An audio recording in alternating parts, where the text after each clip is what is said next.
The Philippine Army divers and the Coast Guard divers are in the area, and they are looking for the survivors, the people who are missing, and the bodies of those who died.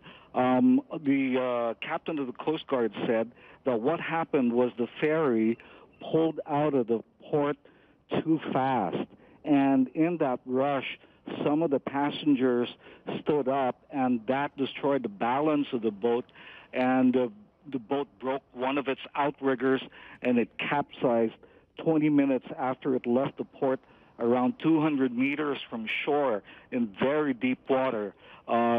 You can actually see the boat, as Kathy was saying, you can actually see the boat from shore, and it's very frustrating for the rescue workers who are there who can't seem to get to enough people on time. We're also being told that the rescue efforts might stop when darkness hits the area, which is around an hour from now. The waters are still pretty rough out there. It is the monsoon season. The rains came around 2 weeks ago all over the Philippines, and the conditions are bad for the rescue divers at this point. We're a maritime nation, so for you, you might take a train to work or a bus to work. A lot of people in this country take a boat to and from wherever they have to go.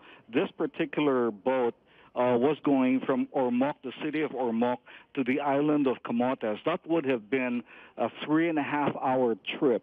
It lasted 20 minutes. But these are regular trips. You're right. These are regular people, regular trips. They bring their families with them. They bring their groceries with them, things they might buy from their motorcycles even on the boat to get to and from all these small islands that are in the middle of the Philippines. Ormoc is around 954 kilometers from Manila, and it's just 100 kilometers from Tacloban on the other side of the island of Leyte. We were talking to the Coast Guard, and as we speak, there is a team from the Coast Guard in Manila, from the main headquarters, that is on its way to Ormoc to start the investigation. But already the local Coast Guard contingent is doing their own investigation, and the initial findings were that, like I said, the boat pulled out too fast. And the question on many people's mind is that if the sea swells were huge, if the water was rough, then why did the Coast Guard in the first place allow the outrigger to move from port, to get out of the port? So these questions have to be answered.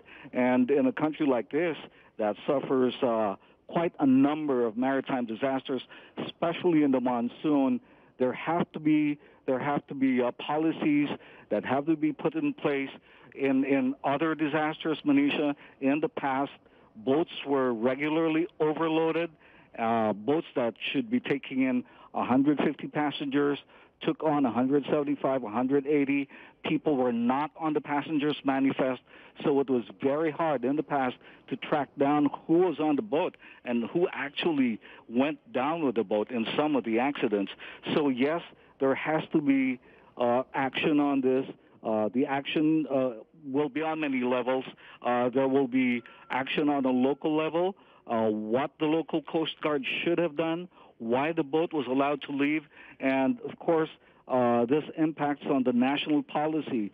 What should the Coast Guard National be adopting in terms of policy? What are the signs? What are the relationship between the Weather Forecasting Agency and the people who allow the ships to set sail in hazardous conditions? A lot of questions, a lot of policies have to be, a lot of questions have to be answered, a lot of policies have to be put in place.